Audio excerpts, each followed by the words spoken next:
Čaute, tu je Adam Dednár a toto je môj prvý videovlog.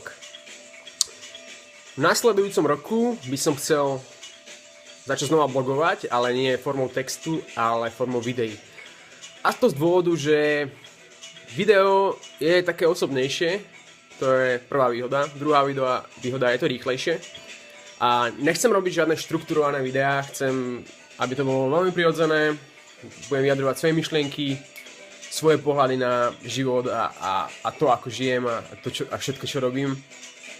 A hlavne je to, myslím, že veľmi dobré na zlepšenie mojej retoriky, vyjadrovania a všetkého ostatného. Čiže beriem to ako tréning. Takže dúfam, že ma niekto bude sledovať, keď nie, tak budem si tu trénovať sám pre seba.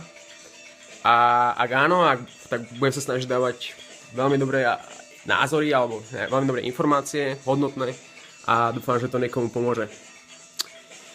Sorry za neprofesionálne video, ale toto sú začiatky. Ďakujem, čaute.